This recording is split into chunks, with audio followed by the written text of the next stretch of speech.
Selamat siang Ibu, perkenalkan nama saya Bila Natalia. Di sini saya berjaga pada siang hari ini.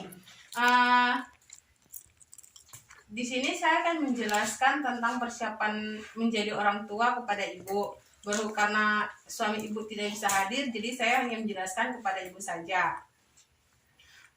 Prosedur yang akan saya lakukan, saya hanya akan menjelaskan dan Ibu bisa melihat di lembar yang sudah saya kasih. Iya. Apakah Ibu bersedia? Bersedia. Bersedia. Sebelumnya Ibu, saya tinggal sebentar untuk menjaga privasi terlebih dahulu ya Ibu ya. Iya. Ibu, saya mulai ya. Nama Ibu siapa?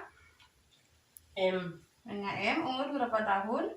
21 tahun. 1 tahun. Agama? Katolik. Suku bangsa? Marin. Golongan darah? Oh. Pendidikan? SMP. Pendidikan terakhir? Iya. Ya. Pekerjaan Ibu? Tani. Pekerjaan Ibu tani. Ibu rumah tangga. Status menikah? Menikah. Menikah. Alamat Kampung Alaku ya. Aku. Nomor HP yang bisa dihubungi? Belum tahu.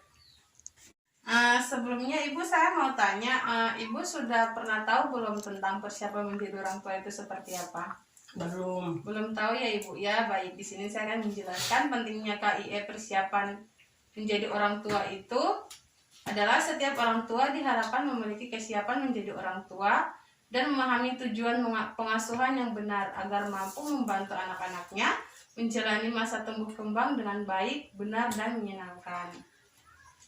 Kemudian persiapan menjadi orang tua itu meliputi perencanaan keluarga, persiapan kehamilan, persiapan psikologis, persiapan finansial, persiapan laktasi, dan persiapan saudara kandung atau misalkan ini bukan kehamilan anak pertama. Kemudian perencanaan keluarga itu meliputi merencanakan usia pernikahan yaitu 20-30 tahun, membina keluarga antara pasangan dengan keluarga lain, dengan kelompok sosial, merencanakan kelahiran anak pertama, mengatur jarak kelahiran, berhenti melahirkan di usia 35 tahun, merawat dan mengasuh anak dengan memenuhi kebutuhan dasar anak, ASI, ASAH, dan ASO. Kemudian persiapan kehamilan itu meliputi 1. Persiapan fisik. Persiapan fisik itu seperti pemeriksaan TTV, pemeriksaan tekanan darah, pemeriksaan nadi, suhu, dan pernafasan. Kemudian status gizi ibu hamil, darah rutin, urin rutin, dan pemeriksaan lainnya yang diperlukan. Kemudian persiapan gizi. Persiapan gizi itu adalah konsumsi makanan-makanan yang bergizi dan bergizi seimbang. Kemudian mengkonsumsi tablet tambah darah dan asam folat 0,4 mg. Mengunjungi tenaga kesehatan terdekat jika ibu mengalami kekurangan energi kronik atau anemia. Biasakan minum air putih 8 gelas per hari. Hindari minum teh atau kopi setelah makan. Batasi konsumsi garam, gula, dan lemak atau minyak. Kemudian yang ketiga adalah imunisasi tetanus. Bagi setiap calon ibu itu wajib untuk suntik TT.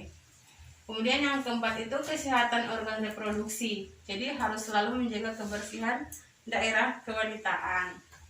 Kemudian yang kelima, kesehatan mental ibu.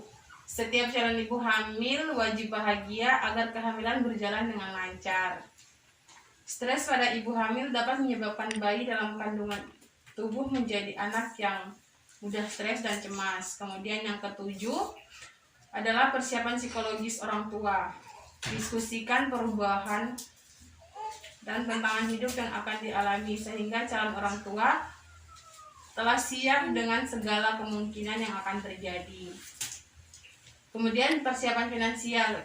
Persiapan finansial itu seperti persiapan uang untuk biaya persalinan atau untuk membeli baju-baju bayi dan keperluan bayi dan lain-lain, atau juga untuk kebutuhan yang tidak terduga. Persiapan laktasi itu seperti mempersiapkan ASI terbaik untuk sebuah hati dengan memperhatikan nutrisi, pelajari teknik menyusui yang baik dan benar, kebersihan payudara, dan memotivasi diri untuk mampu memberikan ASI eksklusif bagi bayi sampai usia 2 tahun. Kemudian yang ke-10, persiapan adaptasi saudara kandung itu jika dia punya saudara kandung atau ibu sudah pernah melahirkan anak pertama. Sebelumnya ibu ini kehamilan yang keberapa? Yang Yang kedua. kedua ya ibu ya. Baik, jadi karena ibu sudah hamil anak kedua, berarti kan dia sudah punya kakak. Ibu harus upayakan untuk menghindari sibling rivalry dengan cara satu memberitahu anak sejak awal kehamilan. Jadi ibu harus memberitahu si kakak bahwa nanti si kakak ini akan mempunyai adik. Melibatkan anak untuk merasakan bayi dalam kandungannya bergerak. Jadi ketika bayi dalam kandungan ibu menendang atau bergerak, coba suruh kakak untuk pegang ke perut ibu biar merasakan apakah ada tendangan dari bayi atau tidak. Kemudian melibatkan anak untuk membantu persiapan kelahiran adiknya. Jadi ketika ibu sudah mendekati masa persalinan, libatkanlah si kakak ini untuk membantu mempersiapkan, misalnya memilih baju bayi, memilih tempat tidur, dan lain-lain. Kemudian membantu anak untuk menyesuaikan perubahan ini, mengenalkan anak dengan profil adik bayi, dan yang terakhir mengajak anak saat pemeriksaan kehamilan. Jadi pada saat ibu memeriksa kehamilan ke bidan atau tenaga kesehatan, bawalah si kakak. Nah, ibu sampai di sini apakah ibu sudah paham dengan apa yang saya jelaskan? Sudah. Kalau ibu sudah paham, coba ibu ulangi lagi apa yang tadi saya jelaskan. Persiapan fisik, persiapan psikologis, persiapan Finansial. finansial.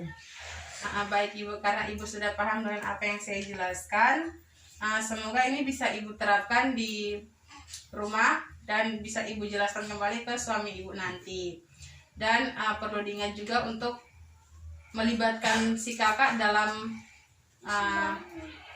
pemeriksaan kehamilannya, terus membeli peralatan bayi itu harus libatkan si kakak juga. Baik ibu, karena ibu sudah paham, saya pikir sampai di sini dulu penjelasan saya. Terima kasih atas waktunya. Selamat siang. Selamat siang.